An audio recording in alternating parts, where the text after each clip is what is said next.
الحمد لله نحمده ونستعينه ونستغفره ونؤمن به ونتوكل عليه ونعوذ بالله من شرور أنفسنا ومن سيئات أعمالنا من يهده الله فلا مضل له ومن يضلل فلا هادي له وأشهد أن لا إله إلا الله وحده لا شريك له وأشهد أن محمدا عبده ورسوله أما بعد فإن خير الحديث كتاب الله وخير الهدي هدي محمد صلى الله عليه وسلم وشر الأمور محدثاتها وكل محدثة بدعة وكل بدعة ضلالة وكل ضلالة في النار. أعوذ بالله من الشيطان الرجيم. بسم الله الرحمن الرحيم. آمن الرسول بما أنزل إليه من ربه والمؤمنون كل آمن بالله وملائكته وكتبه ورسله لا نفرق بين أحد من رسله وقالوا سمعنا وأطعنا غفرانك ربنا وإليك المصير. وقال تعالى إذا جاءك المنافقون قالوا نشهد إنك لرسول الله والله يعلم إنك لرسوله والله يشهد إن المنافقين لكاذبون.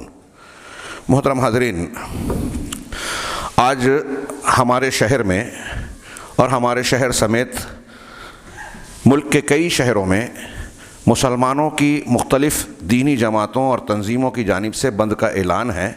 کاروبار بند کر کے اپنے احتجاج کا مظاہرہ کر رہے ہیں، درج کروا رہے ہیں. کس تناظر میں؟ گزشتہ دنوں ملک کی ایک ریاست تریپورہ میں مسلمانوں کے خلاف تشدد پھوٹا، ان کو نشانہ بنایا گیا، کم و بیش 15 مساجد کو جلا کر خاکستر کر دیا گیا، کئی مکانات کو پھونک دیا گیا، تباہ و برباد کیا گیا اور بعض مسلمانوں کو نشانہ بنا کر قتل کیا گیا. پھر فرقہ پرست گروہ نے جنہوں نے یہ تشدد بھڑکایا تھا اور اس میں حصہ لیا تھا، ان کی جانب سے جلسے جلوس اور ایسی نعرے بازیاں جو کھلے طور پر جناب محمد رسول اللہ صلی اللہ علیہ وسلم پیغمبر اسلام کی شان میں گستاخیاں کرنے والی تھی. ان سارے معاملات میں حکومت کا رویہ سامنے ہے. مبصرین، تجزیہ نگار اس کے بارے میں لکھ رہے ہیں اور بیان کر رہے ہیں کہ اس کے مقاصد کیا کیا ہو سکتے ہیں. اور یہ بھی واضح ہے اور یہ معلوم ہے کہ ہندوستان میں اس طرح کے واقعات یوں ہی اتفاقیہ نہیں ہو جاتے، شاذ و نادر کہیں ہو، یہ منصوبہ بند ہوتے ہیں.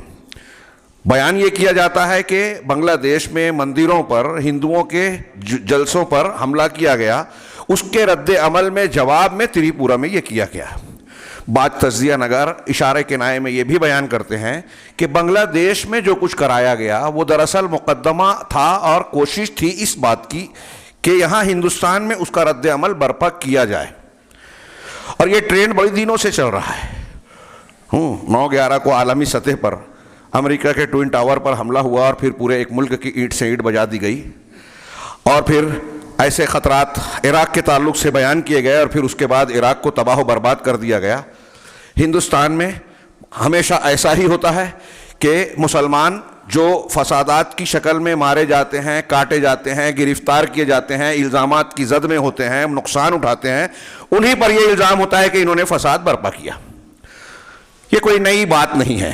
میں نے عرض کیا کہ سب جانتے ہیں، مسلمان ہی نہیں غیر مسلم بھی، میڈیا کے افراد بھی جانتے ہیں کہ ان واقعات کے مقاصد، ان کے پیچھے کیا کیا معاملات اور فکر جو ہے کار فرما ہے. گزشتہ دنوں کورونا وبا کے تناظر میں ہندو مسلمانوں میں کچھ قربت محسوس ہوئی، مسلمانوں کا کردار لوگوں میں اچھا بن کر سامنے آیا، اور اس بات کی اس بنیاد پر لوگ اچھی طریقے سے اس خطرے کو، اندیشے کو محسوس کرتے تھے کہ وہ طبقات جن کا پورا سرمایہ ہی، ان کی زندگی کی بنیاد، سیاسی زندگی، اقتدار کے حصول کی زندگی، مقاصد کو بروئے کار لانے کی زندگی مسلم دشمنی پر منحصر ہے، انہیں یہ چیز برداشت نہیں ہوگی اور بہت جلد وہ اس کوشش میں لگیں گے، محنت کریں گے منظم طریقے پہ، بڑے پیمانے پر، کہ پھر سے مذہبی منافرت پھیلائی جائے، مسلمانوں کو نشانہ بنایا جائے اور آئندہ آنے والے ریاستی الیکشنوں کے وقت تک ایسا ماحول بن جائے ملک میں کہ مسلمانوں کے اور ہندوؤں کے درمیان تناؤ پیدا ہو اور اس بنیاد پر وہ ووٹ حاصل کریں. یہ جو میں بات بیان کر رہا ہوں یہ ایسی چیز ہے جو خواص اور اہل علم اور بہت دانشور لوگ ہی جانتے ہیں، ایسا نہیں ہے. عوام اور عام طبقات بھی اچھی طریقے سے جانتے ہیں. میڈیا کا کردار، پولیس کا کردار، حکومت کا رویہ، ہر جگہ یکساں نظر آتا ہے فسادات میں، گجرات فساد ہو اور اس سے پہلے کے جتنے بڑے بڑے یا چھوٹے فسادات ہوں، ہزاروں کی تعداد میں یہ فسادات ہوئے ہیں۔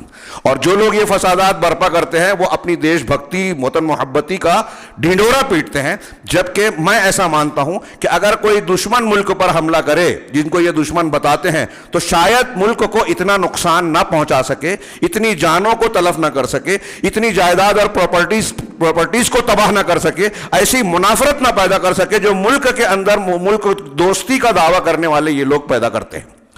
لیکن پھر بھی ملک دوست ہیں، اور سب جانتے ہیں کہ آہستہ آہستہ بتدریج یہ کتنے طاقتور ہو چکے ہیں۔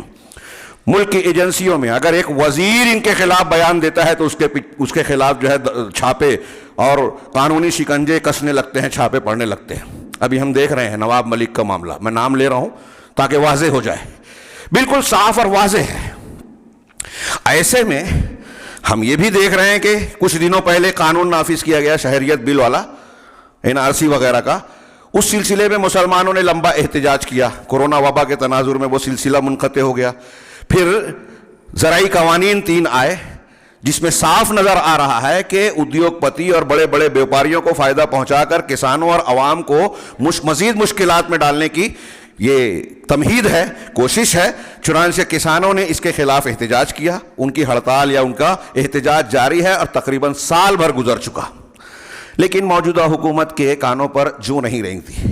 ان کے ہاں یہ نظر آتا ہے کہ ہمیں کوئی فکر نہیں ہے، اب بیوروکریٹس، محکمہ جاتی اور ساری چیزیں ہمارے ہاتھ میں ہیں، اور پھر میڈیا وغیرہ کے ذریعے سے ہم الیکشن آتے آتے ایسا ماحول بنا لیں گے کہ پھر سے وہی معاملہ ہوگا کہ ہم لوگوں کے نزدیک زیادہ محبوب بن جائیں گے، وطن دوستی اور اس قسم کے حوالوں کے ذریعے سے ووٹ حاصل کر لیں گے، حکومت قائم ہو جائے گی، اور ہر محکمے میں تو ہم ہی ہیں کلیدی مقامات پر۔ ایسے میں یہ سوال اٹھانا چاہتا ہوں کہ ہمارا یہ بند ایک مجبوری ہے ہندوستانی آئین و دستور کے مطابق۔ میں ضمناً وضاحت کر دوں کہ بند کرنا، احتجاج کرنا، جلسے جلوس، ہڑتال، یہ سب طریقے یہ جمہوری تماشے ہیں، ڈھونگ ہیں، اسلامی طریقہ نہیں ہے۔ لیکن ہندوستان میں یا جمہوری ملک میں رہتے ہوئے ہم اگر اسلامی طریقہ کار سے احتجاج یا اپنی شکایت پہنچاتے ہیں تو یہ جو نہیں رہیں گا، آن ریکارڈ یہ چیز نہیں آئے گی۔ میمورنڈم دینے سے، بند کرنے سے، احتجاج کرنے سے، گورنمنٹ کی اجازت لے کر، اطلاع دے کر، مظاہرہ کرنے سے، جو ہندوستانی قوانین آئین کے دائرے میں ہے اس طریقے کو اختیار کرنے سے احتجاج درج ہوتا ہے، اور یہ پتہ چلتا ہے کہ ہاں کچھ لوگ معترض ہیں۔ لیکن یہاں سوال سیاسی یا موجودہ حالات کے تناظر میں آپ غور کیجئے کہ سال بھر سے سراپا احتجاج بنے ہوئے کسانوں کی سنی نہیں جا رہی ہے۔ ہمارے ایک دن کے بند سے کیا بن جائے گا؟ ہم یعنی یہ نہیں کہتا کہ ہمیں دکھ نہیں ہے، ہم اس پر شکوہ شکایت نہیں کریں گے، لیکن اس آئینی ضرورت کے تحت جو ہم کر رہے ہیں اور اس پر متفق ہیں سارے مسلمان، کیونکہ اس میں گستاخی رسول بھی کی گئی ہے۔ ابھی ایک کتاب کا بھی حوالہ دیا جا رہا ہے، ایک غلیظ قسم کا آدمی جو پہلے قرآن پر اعتراض کیا، پٹیشن داخل کیا، ذلیل ہوا، سب کچھ ہوا، رافضیت کے کباڑ خانے سے پیدا ہوا شخص، ہاں وہی زبان بولتا ہے جو روافض کا عقیدہ ہے۔ یہ الگ بات ہے کہ اس کے بیان، اس کی زبان، اس کی کتاب کے خلاف میں خود روافض بھی، شیعہ بھی جو ہے مخالفت کر رہے ہیں۔ حیرت کی بات، یعنی وہ اپنا جو تقیہ کا ان کا مزاج ہے اس اعتبار سے اپنے کردار کا مظاہرہ کر رہے ہیں۔ تو نبی کریم صلی اللہ علیہ وسلم کی شخصیت کو، دین اسلام کے احکامات کو اور تعلیمات کو کبھی کبھی نعوذ باللہ اللہ رب العزت کی شان میں بھی گستاخیاں کر کے جو ماحول کریٹ کیا جاتا ہے، بنایا جاتا ہے، اس میں ہمیں غور کرنے کی ضرورت ہے۔ اس پورے پیرائے میں 2-3 چیزیں تو بالکل صاف ہے کہ مسلمانوں کی کوئی حیثیت، کوئی وقت نہیں ہے، کوئی حیثیت اور وقت نہیں ہے۔ دوسرے، اس میں خطرے کو بھی ہم صاف محسوس کر سکتے ہیں کہ جو طاقتیں جب چاہتی ہیں مسلمانوں کی جس شخصیت کو، جس چیز کو نشانہ بنا سکتی ہیں، مساجد کو جلا دیں، نبی کریم صلی اللہ علیہ وسلم کی شان میں گستاخیاں کریں، اور یہ میں جو باتیں کر رہا ہوں کہ یہ کتنا سنگین جرم ہے، یہ بیان کرنے کی ضرورت نہیں کہ اس پر کیا سزا ہے۔ اس سے پہلے یہی خطبے میں بیان کر چکا ہوں کہ رسول کی گستاخی کرنے والا شخص جان بوجھ کر کرے انجانے میں کرے، حلال سمجھ کر کرے حرام سمجھ کر کرے، چاہے جیسے کرے، جمہور علماء امت کا راجح قول یہی ہے کہ وہ قابل گردن زدنی ہے۔ یہ قرآن سے بھی ثابت ہوتا ہے، حدیث سے بھی ثابت ہوتا ہے، اجماع امت بھی اس پر ہے، قیاس کی بھی یہی تقاضا ہے، فطرت بھی یہی کہتی ہے، دنیا کے قوانین کا بھی یہی تقاضا ہے۔ یہ میں نے کچھ اس سے پہلے بیان کیا ہے، تفصیل ابھی اس تفصیل میں نہیں جانا چاہتا۔ یہاں اس وقت یہ کہنا چاہتا ہوں کہ ہمیں ان واقعات میں اپنے لیے عبرت و موعظت کے کیا پہلو نظر آتے ہیں اس پر غور کیجئے۔ خطرات نظر آتے ہیں صاف صاف، آج تری پورہ میں ہوا، کبھی گجرات میں ہوا تھا، جب چاہیں گے ان کی نظر توجہ ہمارے گھروں پر پڑے گی تو یہ بھی نشانہ بن جائیں گے، ایسے بھی کوئی محفوظ نہیں ہے۔ اور ہم ایسا سمجھتے ہیں کہ اگر ہم نے بند کر لیا، کچھ بیانات دے دیے، کچھ تقریر کر لی، کچھ میمورنڈم دے کے تصویریں کھنچوا لی، ہمارے ہاں تو اب کچھ معاملات مسلمانوں کے خلاف ہوتے ہیں تو ایسا لگتا ہے کہ جن کو ٹھیکیداری کا بڑا بننے کا شوق ہے وہ کچھ تصویریں چھپوا دیں، اپنے نام کو اخبار میں دے دیں، بس یہ ان کا قوم اور ملت کی خدمت کے لیے کافی ہو جاتا ہے۔ کیونکہ قوم اور ملت کے معاملات جب سامنے آتے ہیں، ان کے کردار کو دیکھا جائے تو انتہائی گندے کردار نظر آتے ہیں، لیکن وہی سفید پوش بن کر تصویریں چھاپتے ہیں، اخبارات میں چھپتی ہے اور لوگوں میں یہ میسج دیتے ہیں، فوٹو چھپ گیا تو بڑا کارنامہ انجام دے دیا۔ ہاں، کسی نے کوئی کدال مار دی، کسی نے کہیں میمورنڈم دے دیا، کسی نے ایک جلسہ کر لیا، احتجاج کر دیا، تصویر آ گئی، مسجد بنا لی، یہ کر لی وہ کر لی، تو بڑا کارنامہ انجام دے دیا۔ ہاں، صحابہ کرام نے کتنی مسجدیں بنوائی تھی، ان کا کیا کارنامہ اور کردار تھا، اور کتنی شہرت ان لوگوں نے حاصل کی، ریکارڈ بنایا، تاریخ بنائی کہ ہماری تاریخ میں درج کیا جائے، یہ جو مرے جاتے ہیں ہمارے ہاں۔ میرا سوال یہ ہے، میں کسی پر طنز و تعریض نہیں کرنا چاہتا، اپنے بگڑے ہوئے مزاج کو، یہ صرف ایک دو کا معاملہ نہیں ہے، پوری قوم کا معاملہ مزاج بگڑا ہوا ہے، اور ان خطرات کو دیکھ کر بھی ہماری آنکھیں نہیں کھل رہی ہیں، ہمارے کانوں پر جوں نہیں رینگ رہا ہے، کوئی حکومت ہمارا ساتھ نہیں دے گی۔ ہاں، کسی نے صحیح لکھا، کسی نے بیان دیا تھا کہ تری پورہ میں لوگ کہہ رہے ہیں حکومت سے احتجاج کیا جائے، اگر حکومت اس میں شامل نہیں ہوتی وہاں کی تو یہ معاملہ اتنا بڑا ہوتا ہی نہیں۔ صاحب جانتے ہیں کورٹ میں ثابت نہ ہو سکے الگ بات ہے۔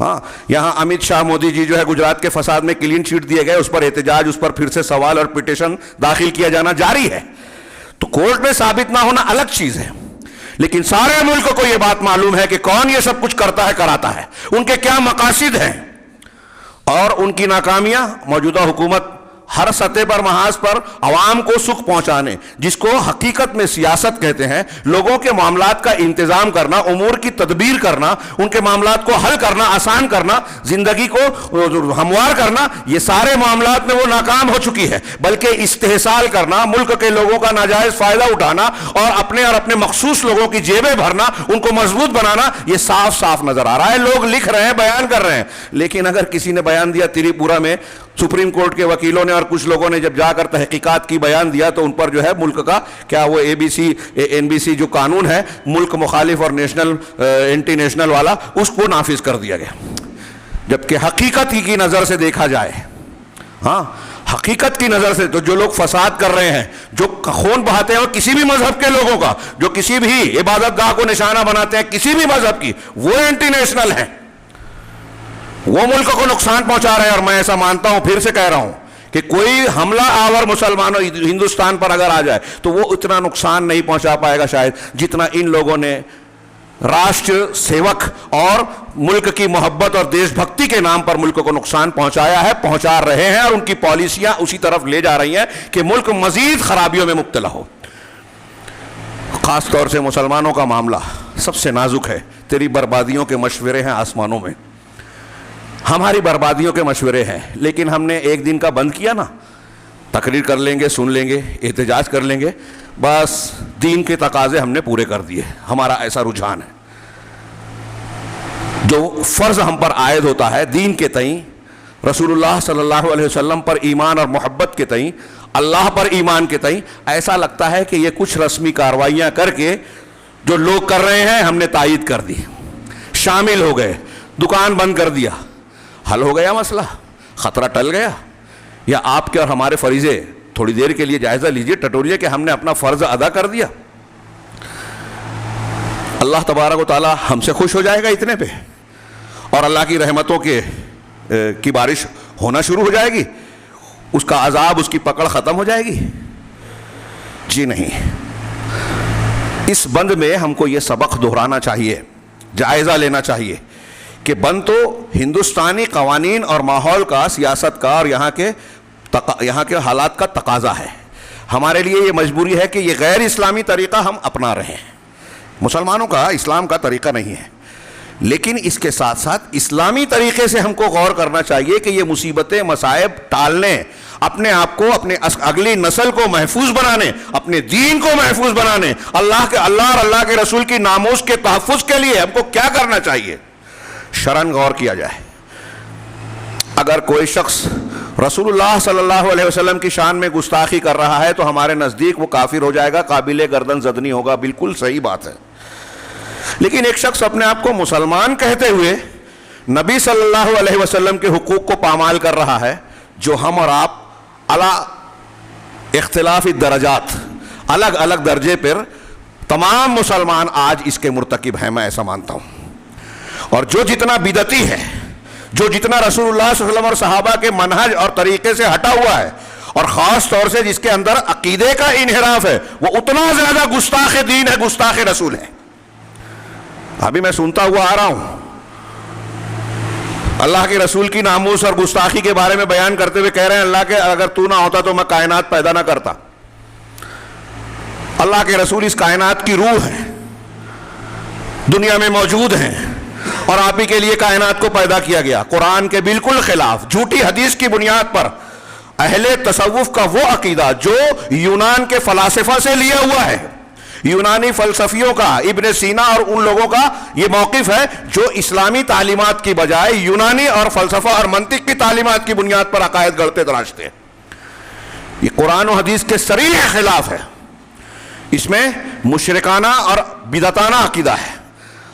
اس لیے میں یہ عرض کروں گا کہ یہ اللہ کے رسول صلی اللہ علیہ وسلم کی محبت جیسے یہ دیش بھکتی کا دعویٰ کر کے دیش کو نقصان پہنچا رہے ہیں، ایسے ہی ہم اور آپ ایسے مسلمان ہیں کہ اسلام کے دعوے دار ہو کر محمد الرسول اللہ صلی اللہ علیہ وسلم کے محب اور آپ کے جانثار بننے کا دعویٰ کر کے آپ کو اور آپ کے دین کو بدنام کرنے کا سبب بن رہے ہیں، مخالفت کرتے ہیں۔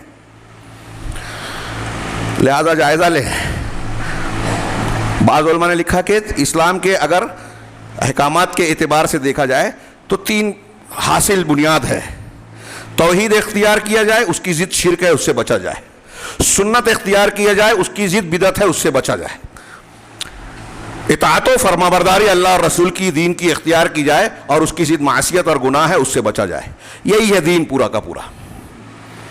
جو بھی آپ احکامات پر غور کریں گے، توحید، سنت، نیکی، یعنی اللہ کی فرمانبرداری، رسول کی فرمانبرداری، یہ مقصود ہے، اور ان کی ضد یعنی شرک، بدعت اور معصیت، ان سے بچنا مطلوب ہے۔ آئیے ہم ابتدائی سبق سے چلیں کہ ایک آدمی مسلمان ہوتا ہے تو اس کا پہلا عمل جس کی بنیاد پر وہ اسلام میں داخل ہوتا ہے وہ شہادتین ہے۔ بنی الاسلام علی 5، سب کو یاد ہوگی حدیث۔ اسلام 5 بنیادوں پر اس کی عمارت کھڑی ہوتی ہے، اس کی بنیاد رکھی گئی ہے۔ ہاں، سب سے پہلی بنیاد، پہلا رکن 5 ارکان میں سے شہادت اللہ الہ الا اللہ وان محمد رسول اللہ، الگ الگ الفاظ کے، کہ اس بات کی گواہی کہ اللہ کے سوا کوئی معبود برحق نہیں ہے اور محمد صلی اللہ علیہ وسلم اللہ کے رسول ہیں۔ ان دونوں گواہیوں کے بغیر ایک آدمی اسلام میں داخل ہو ہی نہیں سکتا۔ کوئی روزہ رکھتا رہے ہمیشہ، کوئی نماز پڑھتا رہے، لیکن کلمہ نہ پڑھے۔ فلمی دنیا میں کچھ لوگ آتے ہیں سوال کرنے کہ فلاں فلم میں فلاں اداکار نے جو ہے کلمہ پڑھا، وہ مسلمان ہو گیا کیا؟ تو اس کی جو شرائط ہیں، تقاضے ہیں، کیا وہ اس کے یہاں پائی گئی؟ وہ ارادے سے بول رہا ہے، نیت سے بول رہا ہے؟ ہمارے ہاں مسلمانوں میں دینداری، دین سمجھنے کا بڑا دعویٰ ہے، لوگ علامہ بنے پھرتے ہیں۔ ہاں، لیکن یہ جو بنیادی اسباق ہے نا، ایک آدمی دین کا کام 20 سال سے کر رہا ہے، اس سے پوچھئے توحید کی کیا تعریف ہے، شرک کی کتنی قسمیں ہیں، تو وہ لڑکھڑا جائے گا۔ 20 سال سے دین کے کام میں لگا ہوا ہے، فضائل ہی فضائل پڑھ رہا ہے، جھوٹے سچے واقعات بیان کر رہا ہے، جھوٹی حدیثیں بیان کر رہا ہے۔ اسے کہو تو کہتا ہے علماء کا کام ہے۔ علماء کا کام حدیث بیان کرنا اور دعوت دینا بھی ہے، جاہل کا کام دعوت دینا نہیں ہے۔ جب آپ جاہل ہیں تو آپ لوگوں کو کیا بتائیں گے؟ دین بتا رہے ہو؟ جب آپ کو خود ہی نہیں معلوم ہے تو کیا چیز بتائیں گے آپ؟ برتن سے وہ ٹپکتا ہے جو برتن میں ہوتا ہے. جب آپ کے برتن میں توحید نہیں ہے، شرکیات ہے، بدعات ہے، خرافات ہے، تو آپ دعوت میں بھی وہی بانٹیں گے، لوگوں کو وہی سکھائیں گے. اور ایسا ہی ہوگا جیسے گندے پانی سے غسل کر رہے ہیں تو بجائے صفائی کے اور زیادہ گندگی بڑھے گی. یہ ایسا ہی ہو رہا ہے. میں عرض کرنا چاہتا ہوں، یہ جو پہلا رکن ہے شہادتین، میری ایسی سمجھ ہے اور میں ایسا مانتا ہوں، دیکھتا ہوں، سمجھ رہا ہوں کہ مسلمانوں کا بڑا طبقہ یہ شہادتین کو ہی نہیں سمجھا ہے اسلام کی بنیاد کو. لا الہ الا اللہ محمد رسول اللہ، اس کا مدلول کیا ہے، اس کی شرائط کیا ہے، اس کے تقاضے کیا ہیں، مسلمانوں کی اکثریت پھر سے دوہرا رہا ہوں نہیں جانتی. اس کی شرائط، لا الہ الا اللہ ایک آدمی نے زبان سے کہا، شرائط میں سے کوئی ایک شرط اگر نہیں ہے، اہل علم نے 7 اور بعض نے 8 گنوائی ہے، ایک شرط اگر نہیں ہے تو وہ لا الہ الا اللہ بیکار ہے. لا الہ الا اللہ آپ نے کہا، لیکن اس کے مقابلے میں کسی نواقض اسلام، ایسی چیز میں سے جو نواقض لا الہ الا اللہ ہے اس کو توڑ دینے والی چیزیں ہیں. لا الہ الا اللہ کو توڑ دینے والی چیز ہے، اس میں سے کوئی ایک چیز پائی گئی تو آپ دن رات لا الہ الا اللہ کا ورد کرتے رہیں، وہ لا الہ الا اللہ اللہ کے یہاں معتبر اور مقبول ہے ہی نہیں. جس کے ساتھ نواقص پائی جائیں یا جس میں کوئی شرط نہ موجود ہو. ملاحظہ فرمایا آپ نے، ہمارے یہاں باہر جو ہے، ہندوستان کے باہر خاص طور سے سعودی وغیرہ میں، ان چیزوں کو بار بار دہرایا جاتا ہے، اس مساجد میں پڑھایا جاتا ہے، مدارس ہی میں نہیں، مساجد میں عوام کو بتایا جاتا ہے. آپ سعودی عرب کے چلتے پھرتے ڈرائیور سے پوچھئے، ٹیکسی چلانے والے سے، لا الہ الا اللہ کا مطلب کیا ہے، شرائط کیا ہے، ہاں 10 میں سے 9 آپ کو فوراً بتائیں گے انشاءاللہ. لیکن ہمارے ہاں اگر پوچھئے تو 10 میں سے شاید ایک ہی بتا پائے، وہ بھی لڑکھڑا کر. اور ہم علامہ ہونے کا، اپنے آپ کو بہت بڑا ہونے کا اور ان کے جاہل ہونے کا ڈھنڈورا پیٹتے رہتے ہیں. ہاں تو میں عرض کرنا چاہتا ہوں کہ آج ہم گستاخی رسول پر ٹیسوے بہا رہے ہیں. یہ ٹیسوے بہانے کا موقع نہیں ہے، جائزہ لینا چاہیے. کیوں لوگوں کی اتنی جرت ہو رہی ہے؟ کیوں مسلمان اتنے کمزور ہو گئے ہیں؟ ہم نے کیا کمزوریاں اختیار کر رکھی ہیں؟ کیوں اتنا ہم بے اعتبار بن گئے ہیں کہ جو چاہتا ہے مسلمانوں کو کھلونے کی طرح استعمال کرتا ہے، لڑاتا ہے، ایسا اختلاف پیدا کرتا ہے. ابھی تیری پورہ میں کیا، ہم احتجاج کر رہے ہیں. یہ خطرہ ہے، ڈر ہے، اور قائدین ملت کو اس کا احساس ہے کہ یہاں کوئی تھوڑی سی بے احتیاطی ہوئی تو مزید فسادات ہوں گے. بند میں کوئی معاملہ ہو گیا، فساد ہوگا، کیونکہ لوگ چاہتے ہی ہیں جو ہندو مسلم ماحول کو گرما کر اپنے سیاسی مفادات کی روٹی سیکنا چاہتے ہیں. ان کا یہی مقصد ہے کہ معاملہ گرم ہو، اور اسی بنیاد پر گرم احتجاجات سے اب مسلمان کسی حد تک پرہیز کرنے لگے ہیں، کچھ بالغ ہونے لگے ہیں. پہلے یہ ہوتا تھا کہ مسجد میں کسی نے کوئی گوشت کا لوتھڑا پھینکا، مشہور ہوئی بات، رد عمل میں فساد مچ گیا. اب تھوڑا دیر سے ہوتا ہے. ہاں تریپورہ کے معاملے میں بھی احتجاج میں کچھ تحمل برتا گیا، اور یہ بہتر ہے. میں یہ نہیں کہتا کہ ہم خاموش رہیں، لیکن یہ کہتا ہوں کہ ہم کوئی ایسی حرکت نہ کریں جس سے خود مزید مسلمانوں کا نقصان، اور جن لوگوں نے یہ کیا ہے ان کا ہی فائدہ ہو، ان کے ایجنڈے پر ہم کام کریں. یہ نہیں ہونا چاہیے. سامنے والا مخالف جو چاہتا ہے ہم سے وہ نہ کرے تو یہ بہتر ہے، لیکن وہ جو چاہتے ہیں ہم وہی کر بیٹھتے ہیں. تو کرنا کیا ہے؟ جو کرنا ہے وہ دراصل مشکل کام ہے. اپنے نفس کو کچلنے کی ضرورت ہے، دین کی طرف پلٹنے کی ضرورت ہے، اپنے ماحول کو، اپنے آپ کو، اپنے گھر کو، معمولات کو بدلنے کی ضرورت ہے. یہ بڑا کام ہے. صحابہ کرام کی زندگیوں میں ہم نے پڑھا دیکھا، لیکن اب وہ کہانی کی طرح سنتے سناتے ہیں، قصے کی طرح سنا. جمعہ کے خطبے میں، درس میں، تقریر میں، اور واٹس ایپ اور سوشل میڈیا پر جو ہے قابلیت کے مظاہرے کے لیے اس میں سے کچھ بیان بھی کر دیا، لیکن ہماری زندگی میں اس کا کوئی عکس اور سایہ نظر نہیں آتا. تو میں عرض کر رہا تھا، نبی کریم صلی اللہ علیہ وسلم کی گستاخی کی بات ہے، تو میرا ارادہ تھا کہ کلمے کا، اسلامی رکن کا جو دوسرا جز ہے محمد الرسول اللہ، اشہد ان لا الہ الا اللہ کے بعد وہ اشہد ان محمدن عبدہ و رسولہ ہم کہتے ہیں، تب اسلام میں داخل ہوتے ہیں. ہاں اس کا معنی، مطلب، اس کی اہمیت، افادیت اور حکم. اس کی اہمیت کے لیے بہت ساری باتیں ہیں، صرف اتنا ہی کافی ہے کہ اگر ایک آدمی لا الہ الا اللہ کی گواہی دے بھی دے اور محمد رسول اللہ صلی اللہ علیہ وسلم کی گواہی نہ دے، تو وہ مسلمان ہوگا ہی نہیں، اس کا لا الہ الا اللہ معتبر ہی نہیں ہے، قابل قبول نہیں ہوگا۔ یہ دو رکن شہادتین کے دونوں کا ہونا ضروری ہے۔ اب اس میں شہادتین ہم کہتے ہیں، وقت نہیں ہے، مضمون بہت لمبا چوڑا۔ شہادتین ہم کہتے ہیں، شہادت کا معنی کیا؟ اردو میں ہم ترجمہ کرتے ہیں گواہی، عربی میں اس کا معنی ہوتا ہے حضور، حاضر ہونا، اعلام، خبر دینا، العلم القاطع، یقینی اور قطعی علم، اور العلم علم ہوتا ہے۔ جب ہم اردو میں بھی کسی بات کی گواہی دیتے ہیں کہ میں اس بات کی شہادت دیتا ہوں، میں اس بات کی گواہی دیتا ہوں، اس کا مطلب کیا ہوتا ہے؟ اس کا مطلب یہ ہوتا ہے کہ جس بات کی آپ گواہی دے رہے ہیں اس کو یقینی طور پر جانتے ہیں، اور اس واقعے پر عام طور سے یہ مانا جاتا ہے کہ آپ موجود تھے، حضور یعنی حاضری آپ کی تھی، میں نے خود دیکھا ہے، میں اس بات کی گواہی دے رہا ہوں، میرے سامنے یہ واقعہ ہوا، میں اس کی شہادت دے رہا ہوں۔ تو حاضر ہونا اور وہ چیز دیکھنے کی بنیاد پر اس کا علم قطعی کہ دل سے یہ بات مان رہا ہوں کہ واقعہ ایسا ہی ہے، تبھی تو میں اس کو بیان کر رہا ہوں۔ تو جو بندہ، جو آدمی کوئی خبر، کوئی بات دل سے یقین کرتے ہوئے زبان سے اسے بیان کرتا ہے، یہ ہوتی ہے شہادت۔ میں گواہی دیتا ہوں کہ اللہ کے سوا کوئی لائق عبادت نہیں ہے اور محمد اللہ کے رسول ہیں، میں گواہی دیتا ہوں۔ ہم حاضر تو نہیں تھے رسول اللہ صلی اللہ علیہ وسلم پاس، لیکن گواہی یہاں علم قاطع کے معنی میں ہے، قطعی علم ہے، مجھے یقینی علم ہے، دل سے مانتے ہوئے زبان سے کہہ رہا ہوں، گویا میں حاضر ہوں۔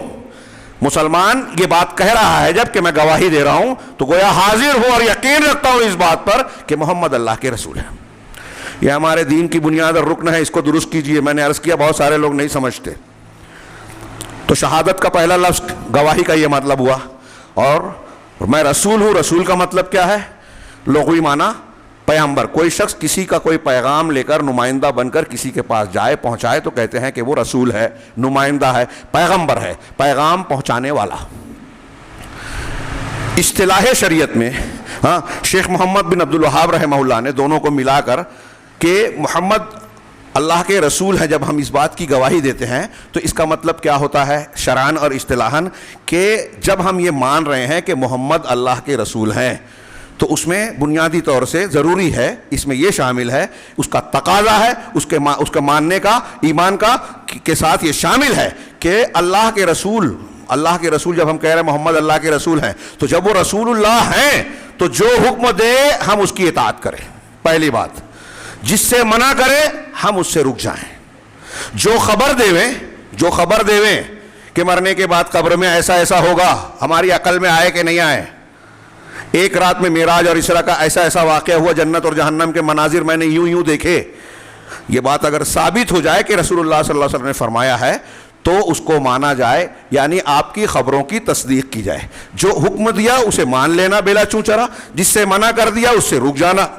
جو خبر دی اس میں بغیر کسی شک شبہ کے تصدیق کرنا، یقین کرنا، عقل میں آئے نہ آئے، کوئی مذاق اڑائے۔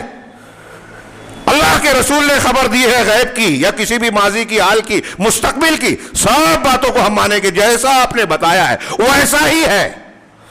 کوئی روایت، کچھ واقعہ، کچھ بھی کہے، تاریخ کی کتاب کہے، فلاں مولوی کہے، اللہ کے رسول کی بات کی تصدیق کرے۔ تیسری بات یہ تھی، چوتھی بات اس میں جو بیان کی کہ اللہ کی عبادت اسی طریقے سے کرنا جیسا اللہ کے رسول نے بتایا ہے۔ سنا آپ نے محمد رسول اللہ کا معنی اس گواہی کا؟ ہم جب یہ کہہ رہے ہیں کہ محمد اللہ کے رسول ہیں، اب سارے مسلمان یہ کہہ رہے ہیں، آپ سے محبت کا مظاہرہ کر رہے ہیں، گستاخی رسول پر سراپا احتجاج ہیں، بالکل صحیح کام ہے، احتجاج ایمان کا حصہ ہے یہ کہ رسول اللہ صلی اللہ علیہ وسلم کی گستاخی ہم برداشت نہ کریں۔ ابھی حقوق میں بات آئے گی، تو اس میں چار باتیں محمد الرسول اللہ ماننے کا جو ذکر کیا، اس میں کسی کا اختلاف ہے کیا؟ کہ جب ہم نے اللہ کے رسول کو رسول مانا تو اللہ نے جو حکم دیا ہے، وہ جو حکم دے رہے ہیں رسول ہے، تو اس کا مطلب ان کا حکم اللہ کا حکم ہے۔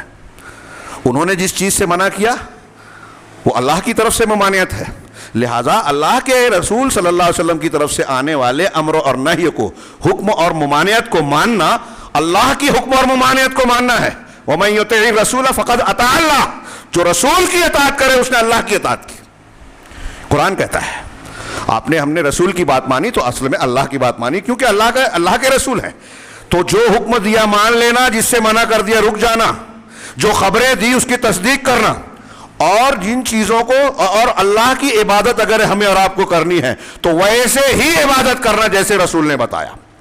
جو آپ نے نہیں بتایا وہ نہ. اب صرف اگر اس ایک چار جو جملے شیخ محمد بن عبد الوہاب اور دوسرے علماء نے محمد رسول اللہ کے معنی میں کہ جب ایک بندہ کہتا ہے تو اس میں یہ چیز کا اقرار کر رہا ہے, معاہدہ کر رہا ہے, صرف یہ چار جملوں کو میں پیش کر کے ایک ایک جملے کا جائزہ لوں کہ جو آپ نے حکم دیا اس کو ماننا. کیا ہم اور آپ کر رہے ہیں؟ کون بدعتی ہے, کون خرافاتی ہے, کس کا مسلک غلط ہے, کس کا صحیح ہے, ابھی تھوڑا سا اس کو نہ دیکھتے ہوئے سارے صحیح غلط مسلک والوں کا سوال ہے. اور یہاں یہ بھی کہہ دوں کہ جو باتیں اللہ کے رسول کی حدیثیں ہم نہیں جانتے چھوڑ دیجئے. جو جانتے ہیں کہ آپ کی سنت ہے, آپ کا طریقہ ہے, آپ کی تعلیم ہے, آپ نے توحید کی یہ تعلیم دی, آپ کے معمولات یہ تھے, آپ کی عبادت کا یہ طریقہ تھا, آپ نے فلاں چیز کو حرام کیا, فلاں چیز کو حلال کیا.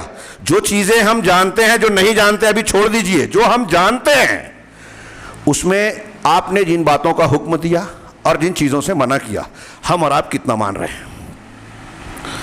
کوئی ایک زندگی کا کوئی ایک شعبہ, ایک پہلو, دین کا کوئی ایک پہلو, زندگی کا کوئی ایک شعبہ ایسا بتائیں کہ آج مسلمان, کسی مسلک کے مسلمان یہ کہہ سکیں کہ اس معاملے میں ہم بالکل صاف ستھرے ہیں. یہ معاملہ ہم اہل الحدیث کے بارے میں یہ دعویٰ کرتے ہیں اور واقعی یہ ہے کہ روئے زمین پر جو اہل حدیث پائے جاتے ہیں, اہل سنہ کے نام سے اہل الحدیث, یا اہل سنہ ہمارے ہاں بریلوی کہتے ہیں, صحیح نہیں ہے, وہ اہل بدعت ہیں. سنت کی مخالفت کرنے والے بدعت والے ہوئے, تو سنت والے وہ ہیں جو سنت کو اختیار کرتے ہیں.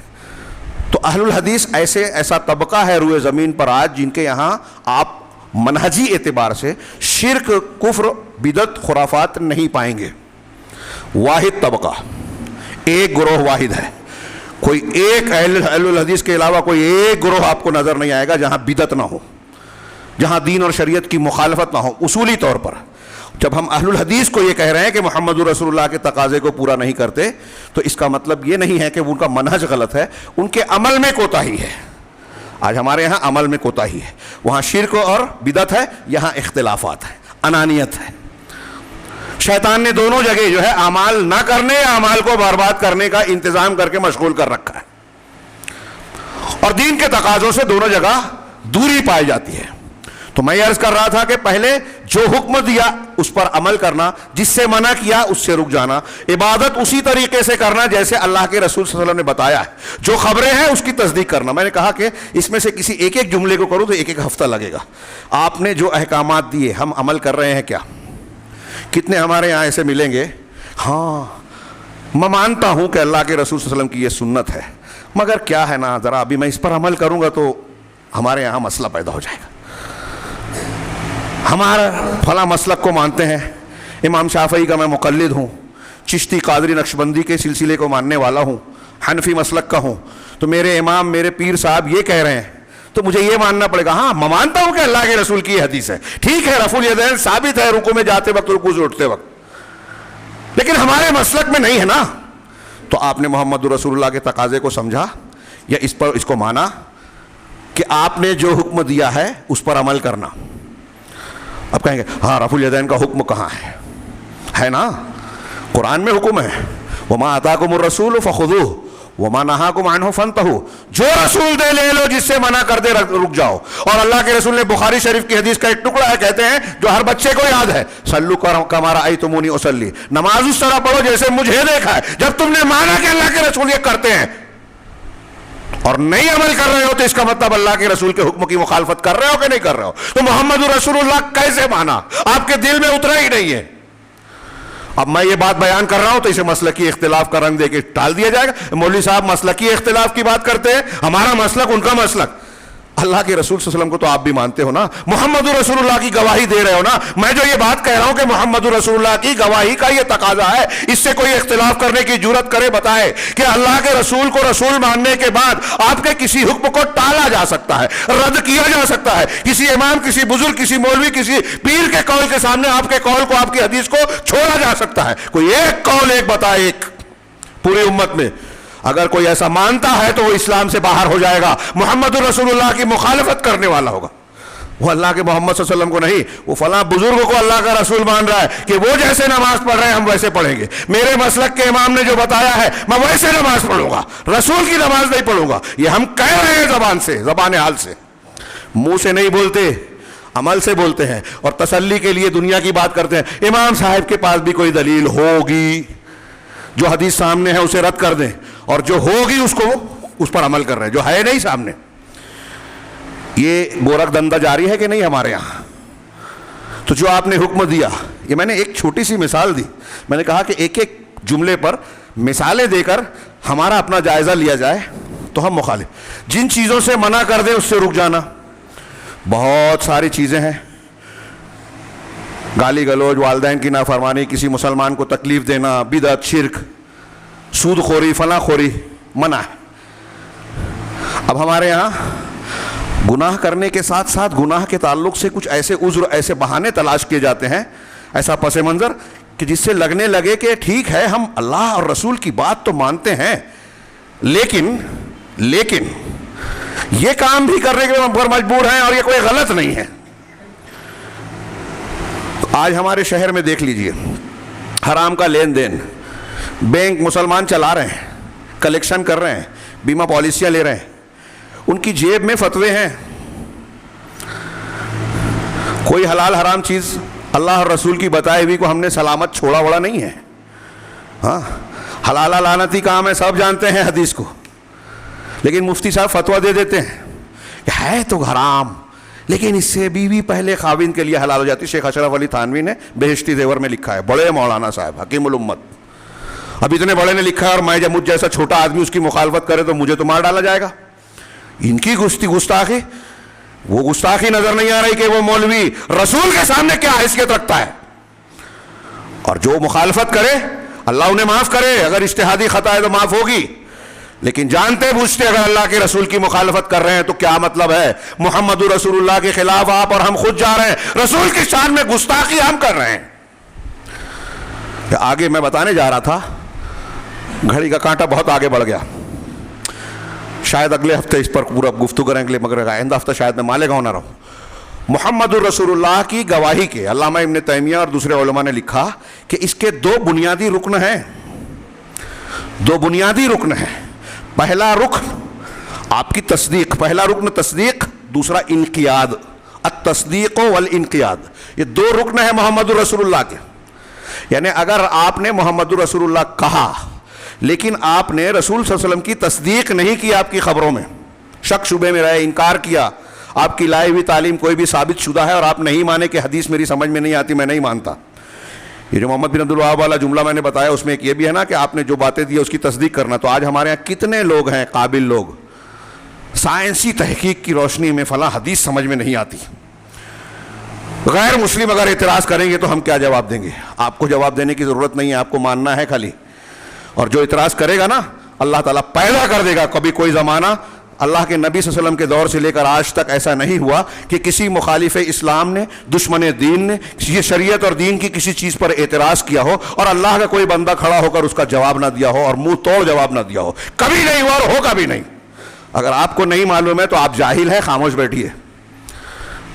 کچھ لوگ ایسے ہیں خود نہیں معلوم ہے جواب دینے کھڑے ہو گئے، تو بعض حدیثوں کا جو صحیح ہے اس کا انکار کر دیا. مولانا ابو الاعلیٰ مودودی صاحب نے ایک منکر حدیث کا جواب دیا تو خود ہی بہت ساری روایتوں کے تعلق سے شکوک و شبہات پیدا کیے. آج منکرین حدیث کو ان کے سہارا ملتا ہے ان کی باتوں کا، وہ براہ راست انکار نہیں کرتے لیکن انکار کا راستہ ہموار کرتے ہیں. ان کے نزدیک حجیت ہے، عقل میں نہیں آتی، مزاج شناس رسول اور کیا کیا انہوں نے بکواس کی ہے، اور راستہ کھولا ہے حدیثوں پر قتل عام کرنے اور تلوار چلانے کا. تو جو لوگ حدیثوں کی تصدیق نہیں کرتے ان کے پر سوالیہ نشان اٹھاتے ہیں. رسول اللہ صلی اللہ علیہ وسلم کی خبروں کے بارے میں ثابت ہے کہ یہ حدیث رسول ہے، صحیح حدیث ہے، نہیں عقل میں آتی، میں نہیں مانتا. ہاں آج کتنے لوگ ہیں ہمارے یہاں ایسے قابل. اور حیرت کی بات یہ کہ ایسے جاہل علامہ ظاہر کیے جاتے ہیں، حقیقت میں جاہل ہیں، اور کچھ ظاہری چیزوں کو اختیار کرتے ہیں. یوٹیوب پر، ٹویٹر پر، فیس بک پر آتے ہیں، ہمارے نوجوان متاثر ہوتے ہیں کہ مولوی صاحب کی لمبی داڑھی، لمبا کرتا وہ لگاتے نہیں ہیں، ٹائی وائی کوٹ ووٹ لگاتے نہیں ہیں، اس لیے ان کی کیا سننا. اب جدید دور ہے تو فیشن والے لوگوں کی بات سنی جائے.